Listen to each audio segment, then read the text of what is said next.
hello guys আজি ৰাতিপুৱাতে ইলিশ মাছ বিক্ৰী কৰিব আহিছিল ঘৰত সো ইলিশ মাছ 2 কিলো ললো বাই লৈছে মই লোৱা নহয় মইতো ৰাতিপুৱা উঠিয়ে দেখিছো ইলিশ মাছ দেখা পায়ে মানে মনটো খুশি হৈ গল মানে ইমান ভাল পাও মানে ইলিশ মাছটো মানে প্ৰায় সবৰে ফেভাৰিটে হয় সো ইলিশ মাছ 2 কিলো ললে দামটো বহুত হয় ন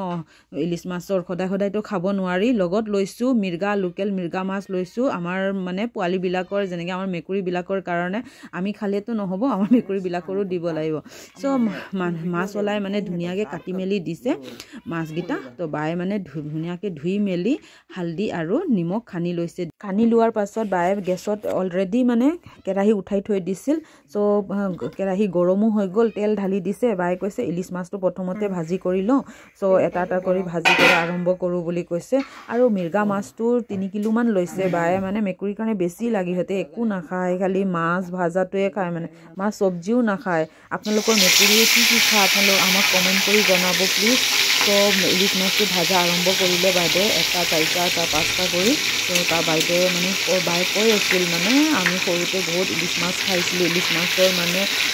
গোন্ধটো মানে স্মেলটো বহুত ভাল পায় ন মানুহে মানে তাৰ এইটো আৰু খাওঁতেওতো মজা লাগে ন ইলিশ মাছ তো বাইদেউ সৰুতেতো দামো কম আছিল আৰু তাৰপিছত খুব খাইছিলোঁ মায়ে বনাইছিলে আজিকালিতো মানে দামো ইমান হৈ গ'ল আৰু ইলিশ বুলি মানে তাৰ গোন্ধটো কম ওলাই মানে আগতেতো বহুত তেল ওলাইছিলে আজিকালি ইলিশৰ তেলে নোলায় সেনেকৈ এইবিলাক কথা চলি আছিল তাৰপিছত ইলিশৰ লগত মানে বনাবৰ কাৰণে ইলিশ মাছৰ লগত কচুৰ লগত বনাব ইলিশ মাছ তো কচুটো কাটি আছিল বাই কচু যেতিয়া বায়ে কাটি আছিল মোক লাগি আছিল যে বায়ে মানে কাটি আছিল আৰু লগতে মানে এক সাইডত মিৰ্গা মাছটো ভাজি কৰি আছিলে তো যেতিয়া কচুটো কাটিছিল আপোনালোকে চাব পাৰিব একদম মানে পনীৰ যেনেকৈ পনীৰে কাটি আছিল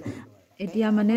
ইলিশ মাছ গুটেই গিটা ভাজাও হৈ গল আৰু বাই কৈছে যোনটো তেল বাচি গল ইলিশ মাছ ভাজোতে সেই তেলতে মানে সবজিটো বনাব তেলটো মানে পুৰা গৰম হৈ আছিল তো পাঁচফোৰণ দি দিলে বাই তাৰ পিছত পিয়াজ কাটা দি দিছে পিয়াজ আৰু পাঁচফোৰণ দিয়াৰ পিছত ভালকে খানি লৈছে বাই কৈছে এতিয়া মানে এই তেলটোতে মানে সবজিটো বনালে খুব ভাল লাগিব বুলি কৈছে এতিয়া কাটি থোৱা কচুটো আৰু মানে কেইটামান কেঁচা জলকীয়া কাটি থৈছিলে এইটো দি দিলে সেইটো দিয়া মেলাৰ পিছত বাই মানে ভালকে আকৌ ভাজি কৰিলে আমি কথা পাতি মানে বায়ে ভাত বনাই আছিল মই মানে ভাত সবজি বনাই আছিল মই ভিডিঅ' বনাই আছিল এতিয়া মানে জিৰা গুড়ি দি দিছে জিৰা গুড়ি দিয়াৰ পিছত জলকীয়া গুড়ি দিছে জলকীয়া গুড়ি দিয়া হ'ল এতিয়া ৰং গুড়ি দি এতিয়া ভালকে আকৌ মানে ভাজি কৰি লৈছে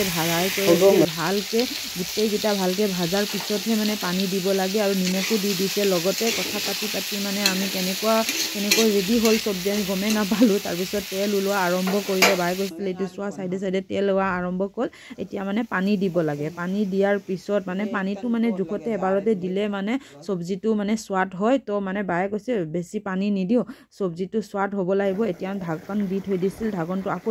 10 মিনিট পিছত আকৌ খুলি চাইছো মানে তেতিয়া অলপ মানে কচুগিটা সিজিল আৰু পানীগিটাও কমি আহিল এতিয়া মাছ দিব মাছটো বায়ে সুধি আছিল কেই পিচ খাবা মই কৈছো এতিয়া আমি দিনত বনাইছো ৰাতিৰ কাৰণেও সবজি থম তো হয় কাৰণ মই ক'লো মই 3 পিচ খাম ৰাতি 2 পিচ খাম মানে গোটেই গিটা মিলি 5 পিচ হৈ গল বায়ে কৈছে পাৰিবা নেকি মই কিয় নোৱাৰিম ইলিশ মাছ হয় বাকি মাছ হলেতো হ'ব মই 2 পিচ 1 পিচ খাই লম কিন্তু ইলিশ মাছ মই 3 পিচ খাম বুলি কৈছো এইবিলাক কথা পাতি মানে একদম ভাল লাগিছে আৰু মানে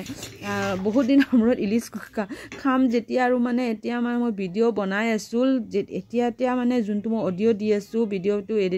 এডিটিং কৰি থাকোঁতে মানে মোৰ মানে খাব মুখৰ পৰা জিভাৰ পৰা মানে পানী পৰি আছিল মানে কথাটো কেনেকুৱা কওঁ নকওঁ মানে মই পাহৰিয়ে গৈছোঁ এনেকুৱা অৱস্থা হৈ গৈছে আপোনালোকে মোক কমেন্ট কৰি জনাব আপোনালোকৰ কাৰ ইলিশ মাছ ফেভৰেট হয় মোৰ নিচিনা সো মোৰ ইলিশ মাছ সবজি ৰেডি হ'ল